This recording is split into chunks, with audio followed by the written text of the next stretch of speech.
ನೋಡಿ ಇಲ್ಲಿ ಏನು ಪಂಚತರಂಗಿಣಿ ವ್ಯವಸ್ಥೆ ಇದೆ ಎಲ್ಲ ಕೂಡ ಕರೆಕ್ಟಾಗಿದೆ. ತೆಂಗು, ಮೂಸಂಬಿ, ಅಡಿಕೆ ಮತ್ತು ಕೋಕೋ, ಗ್ಲಿಸಿಡಿಯಾ, ಬಾಳೆ ಎಲ್ಲ ಕೂಡ ಕರೆಕ್ಟಾಗಿ ಆಯೋಜನೆ ಆಗಿದೆ. ಇಲ್ಲಿ ಇಡೀ ತೋಟ ಇದೇ ಒಂದು ಮಾದರಿ ಆಗೋದು. ಎಲ್ಲೆಲ್ಲಿ ಒಂದು ಕಳೆ ಇದೆ ಅಲ್ಲಿ ಒಂದು ಗಿಡ ಇಲ್ಲದ್ರಿಂದ ಕಳೆ ಬಂದಿರೋದು. ನೋಡಿ ಇಲ್ಲೇನು ಹೇಳುತ್ತೆ, ಕಾಡು. ಇಲ್ಲಿ ಏನೇ ತಂದು ಒಳಗಡೆ ತಂದು ಹಾಕಲ್ಲ.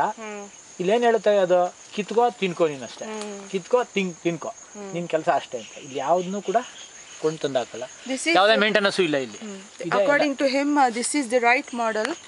As you can see, 5 layers of crops: coconut and banana and arecanut and glycidia and musambi, everything is there, no? And also drumstick.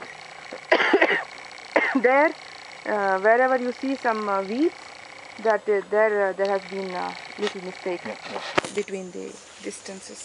And everything except the glycidia. Everything? Except the glycidia, everything is edible. Except glycidia, everything is edible. And glycidia is green manure. Green manure ಮತ್ತೆ nitrogen fixed. Yeah. And he just cuts and leaves it here. And mulching purpose. Yeah. ನೀವು ಇದನ್ನ ಕತ್ತರಿಸ್ಬಿಟ್ಟು ಹಾಕ್ತಾರೆ ಅದಕ್ಕೆ? ಹೌದು madam. ನೋಡಿ ಈಗ ಇಲ್ಲೇ ನೋಡಿ, ಈ ಗಿಡ ಎಷ್ಟಾಯ್ತು ಅದನ್ನ ಕತ್ತರಿಸಿದ್ರೆ 9 ಗಿಡಕ್ಕೂ ಇಲ್ಲೆಲ್ಲ ಫುಲ್ ನೈಟ್ರೋಜನ್ ಫಿಕ್ಸೆಡ್ ಮಾಡುತ್ತೆ, ಮಲ್ಚಿಂಗ್ ಆಗುತ್ತೆ. He cuts it and he distributes it to all the... And he fills the ditches with the bigger plants, I see. Yes.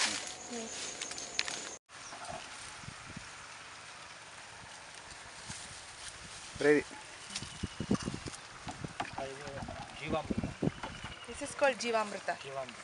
The bioculture.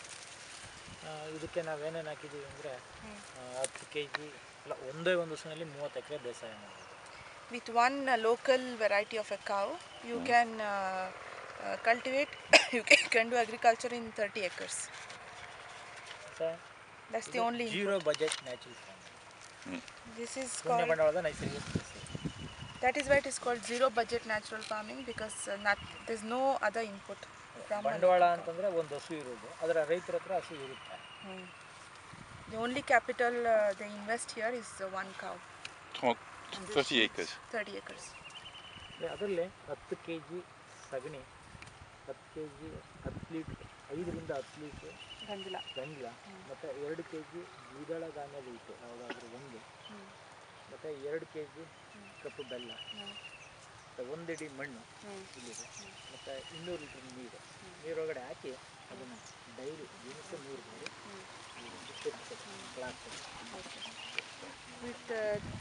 For 200 liters of water, like in a barrel which contains 200 liters of water, you mix 10 kilos of cow dung and 10 liters of cow urine, and between 5 to 10 liters of cow urine, and 2 kilos of powder of any legume, and 2 kilos of black jaggery, and a handful of soil.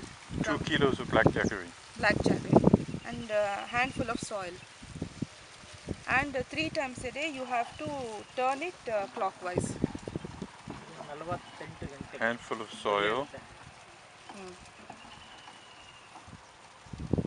Turn clockwise 3 times.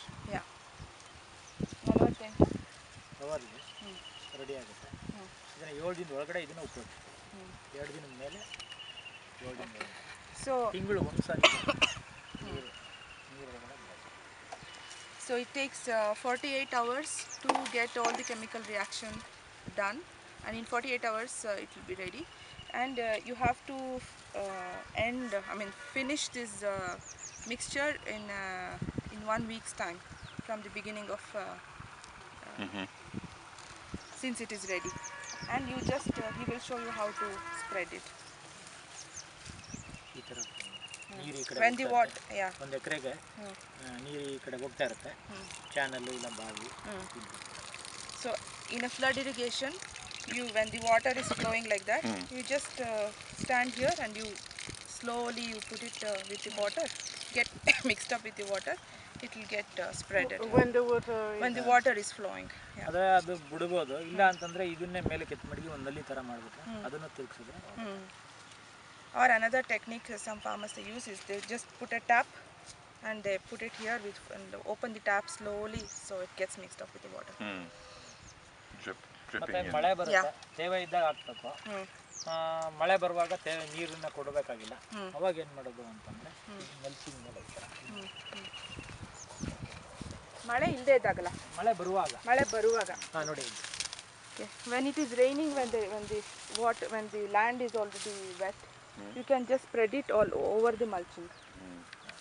ಮತ್ತೆ ಇಲ್ಲಿ ಹಾಕಿದ್ರೆ Alternative. Yeah. ಆ ಕಡೆ ಹಾಕೋದು. No, when it is raining, because at You that have to time do you both? don't. What? You have to do both. In the rainy season, when in the rainy Yes. season you do this, and in the irrigation season you do Yes. this. Yes. So you do it several times. Yes. ತಿಂಗಳು ಒಂದು ಸಾರಿ.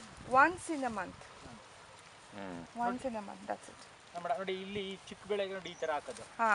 For how is it called, the intercrops, no? You just spread it like that. ನೋಡಿ The intercrops, you mean These are the intercrops. Because this is sugar cane. ಈಗ 6 ತಿಂಗಳಾಯ್ತಾ? ಇಲ್ಲ madam, ಇದು 3 ತಿಂಗಳು. 3 ತಿಂಗಳು ಕಡಿಮೆನೇ ಇದೆ. That's lady's finger. okra. This is the okra. This is the local variety which you don't find it in the market. Big one, no? Yeah. So you, explain ಮಾಡ್ಬೇಕಂದ್ರೆ ಇದನ್ನು ಒಂಚೂರು ಹೇಳ್ಬಿಡಿ. once a month for a year, or every No, year? once in a month. Yeah, once a month. ನೀರು ಬೆಳ್ಕೊತೀವಿ, ಮತ್ತು ಬೆಲ್ಲ ಕೂಡ ನೀರು, ಮತ್ತು ಮಣ್ಣು ನಮ್ಮ ಕಡೆ ಇದೆ. For this, there is nothing. You don't have to depend on any market. Cow dung is there with you, cow urine is there with you, soil is there here, jaggery is there coming from sugar cane. Yeah. And legume powder is there coming from your own land. So nothing is required. But this, dry the legume, and Yeah. by legume it means any vegetable. Or it Any means legume. a legume is like pulses, beans, pulses, yeah, Leguminous. leguminous. Yeah. ಮತ್ತು ಇಲ್ಲಿಂದ ಏನು ಕಬ್ಬು ಇದು ನೋಡಿ, ಕಬ್ಬನ್ನ 8 ಅಡಿ, ಈಗ 2 ಅಡಿ, ಮತ್ತು ಅದ್ರ 8 ಅಡಿ ಒಳಗಡೆ ಸ್ಮಾಲ್ ಕ್ರಾಪ್ಗಳು, ಅದೇ ಸಿಂಬ್ಯಾಟಿಕ್ ಸಿಸ್ಟಮ್, ಸಹಜೀವನ ಬೆಳೆಗಳು ಬೆಳೆದಿದ್ವಿ.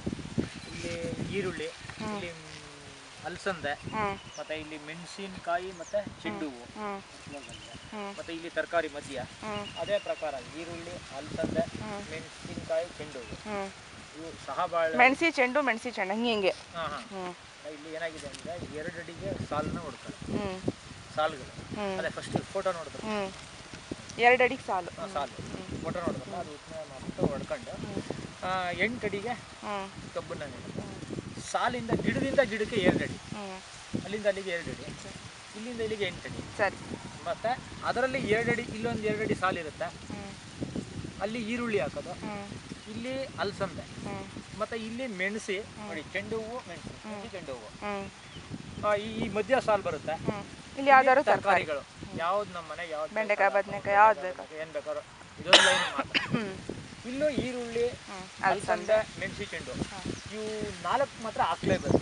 ಯಾಕೆ ಅಂದರೆ ಅವಕ್ಕೆ ಸಹ ಬಾಳ್ವೆ, ಅವಕ್ಕೂ ಒಂದೊಂದಕ್ಕೆ ಸಂಬಂಧ ಇದೆ, ಸಹಜೀವನ ನೋಡಿ.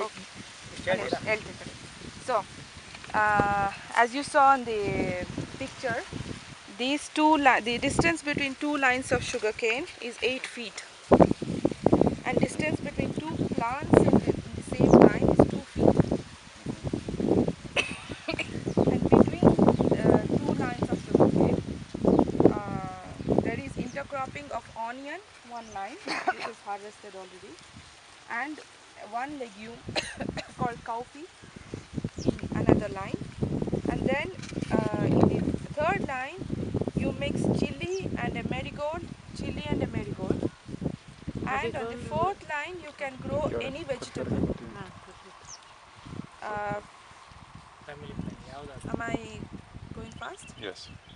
Sorry. So three lines of intercropping, which are Okay. Onion, Lentil. cow, any legume, Yeah. any pulse. No, in this case it's a cowpea. third line, chili and marigold. Chili and marigold.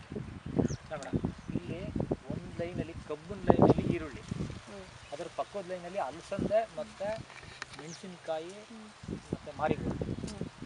ಈ ಕಡೆ ಬದು ಈ ಕಡೆ ಬದು. Okay. ಆದರೆ ಇಲ್ಲಿ ಇದು ಮೂರು, ಇಲ್ಲಿ ಲೈನು 1 2 3 4 5 ಲೈನು. ಓಕೆ. 5 ಸಾಲಲ್ಲಿ 5 ಸಾಲಲ್ಲಿ ಒಂದು ಸಾಲಲ್ಲಿ ಕಬ್ಬು, ಒಂದು ಸಾಲು ಕಬ್ಬು. ಆ ಕಡೆ ಈ ಕಡೆ ಬದು ಸಾಲಿಂಗ್ ಇರುತ್ತೆ. ಇಲ್ಲಿ ಈರುಳ್ಳಿ ನೆಟ್ಟಿದ್ದ, ಇಲ್ಲಿ ಕಬ್ಬು ನೆಟ್ಟಿದ್ದು. ಈಗ ಏನು ಮಾಡಿದ್ವಿ ನಾವು ಮುಚ್ಚಿಬಿಟ್ಟಿದ್ದೀವಿ ಇದನ್ನು. ಅದರಿಂದ ಇಲ್ಲಿ ಕಬ್ಬಿನ ಲೈನಲ್ಲಿ ಈರುಳ್ಳಿಗಳು. ಇದು ಎರಡನೇ ಸಾಲು. ಎರಡನೇ ಸಾಲಲ್ಲಿ ಈ ಬದುಗೆ ಅಲಸಂದೆ, ಈ ಬದುಗೆ ಚಿಲ್ಲಿ ಮತ್ತು ಮಾರಿಗೋಲ್ಡ್. ಎರಡನೇದು. ಮತ್ತು ಇದು ಸೆಂಟ್ರ್ ಸಾಲಿಗೆ ಇಲ್ಲಿ ತರಕಾರಿಗಳು. ಅದೇ ಪ್ರಕಾರ ಈ ಕಡೆ. Okay. Till which one you got? Yeah, I got it, I think. Cow.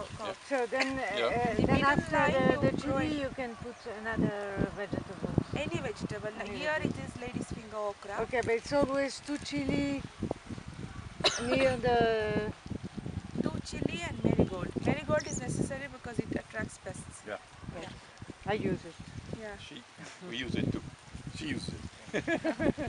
Marigold finish, Yeah. Finish, onion finish, chilli, vegetable, pulses finish, ಇವೆಲ್ಲ ಆಗಿದೆ ತಗೊಂಡಿದ್ದೀವಿ. When we came last time, they were harvesting already onions. ಇದು main crop. ಇಲ್ಲ ಈರುಳ್ಳಿ ಅಥವಾ ಬೆಳ್ಳುಳ್ಳಿ. ಈರುಳ್ಳಿ ಅಥವಾ ಬೆಳ್ಳುಳ್ಳಿ. Onion or garlic. You can bring. ಅದೇ ಅದ್ರ ಬಗ್ಗೆ ಏನು ಸಿಗುತ್ತೆ ಅಂತ ಅವೆಲ್ಲ ಹೇಳ್ಬೇಕಾ ಇಲ್ಲ ಬೇಡ? ಒಂದು ರೌಂಡು ಫಸ್ಟು ಪ್ಲೇನ್ ಆಗಿ ಇದು ಮಾಡ್ಕೊಂಡು ಹೋಗ್ತಾಗಿ, ಆಮೇಲೆ ಬೇಕು. ಮೇನ್ ಕ್ರಾಪ್ ಬರಲ್ಲ. ಮತ್ತು ಇದೆಲ್ಲ ಇದಕ್ಕೆಲ್ಲ ಒಂದೊಂದು ಸಂಬಂಧ ಇದೆ. ಏನಿವತ್ತು ನ್ಯಾಚುರಲ್ಲಿ ಏನು ಇದೆ ಎಲ್ಲ ಫುಡ್ ಅವೆಲ್ಲ ಸಿಗುತ್ತೆ, ಅದಕ್ಕೊಂದೊಂದು ಸಂಬಂಧ ಇದೆ. ಅದಕ್ಕೆ ಇವೆಲ್ಲ ಹಾಕ್ಲೇಬೇಕು. ಮತ್ತು ಅದಕ್ಕೆ ನಮ್ಗೆ ಆದಾಯನೂ ಕೂಡ ಬರುತ್ತೆ ಅಂತೇಳಿ ನಾವು. So these vegetables, this kind of combination of vegetables between sugarcane is compulsory because it is interlinked. And onion and garlic has the capacity of extracting the cosmic rays. ಅದು ಹೇಳ ಮೇಡಮ್, ಅದು ಹೇಳ್ಬಿಡ. ಅದು ಹೇಳ್ತೀರಾ? ಹೇಳಿ. ನೋಡಿ, ಆನಿಯನ್ನಲ್ಲಿ ಏನಪ್ಪ ಅಂದರೆ ಇಲ್ಲಿ ಪಂಚಮಹಾಭೂತ, ಅದನ್ನು ಹೇಳ್ಬೇಕಾ? ಪಂಚಮಹಾಭೂತ ಇಲ್ಲಿ ಆಹಾರ ತಯಾರಾಗೋದು ಪಂಚಮಹಾಭೂತದಿಂದ. ಆ ಪಂಚಮಹಾಭೂತದಲ್ಲಿ ಕಾಸ್ಮಿಕ್ ಇದು ಈರುಳ್ಳಿ ಮತ್ತು ಬೆಳ್ಳುಳ್ಳಿ, ಅದು ಪಿರಮಿಡ್ ಆಕಾರವಾಗಿರುತ್ತೆ. ಅದು ಆಕಾಶ ತತ್ವ, ಕಾಸ್ಮಿಕ್. ಅದನ್ನು ಎಳೆದು ಮತ್ತು ಭೂಮಿನ ಎಲೆಕ್ಟ್ರಿಕ್ ಚಾರ್ಜ್ ಮಾಡಿ ಅದಕ್ಕೆ ಈರುಳ್ಳಿ ಹಾಕಿರೋದು. ಮತ್ತು ಅದರಲ್ಲಿ ಸಾಂಬಾರು ಈರುಳ್ಳಿ. Since onion and garlic is in the shape of a pyramid, it has the capacity of grasping the cosmic power from this climate, no? And it fixes in the earth. And it descends into the earth. Yes. But this is not light. This is something else. This Cosmic power is something like cosmic rays is something. It's not light as such. is not light. Something else. I'm asking. Yeah. Cosmic rays ಅಂದ್ರೆ ಏನು ಅಂತ? ಆಕಾಶ ತತ್ವ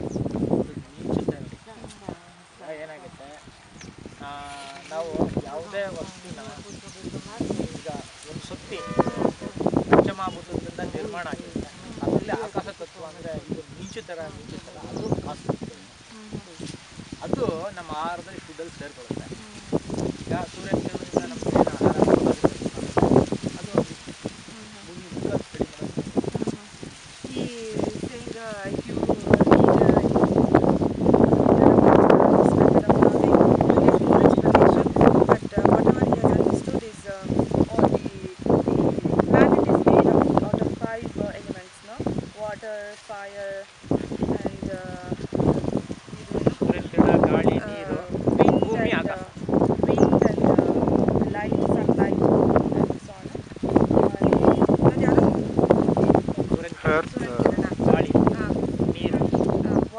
ಮತ್ತೆ ಭೂಮಿ, ಆಕಾಶ, ಇದನ್ನ ಪಂಚಮ. Yeah.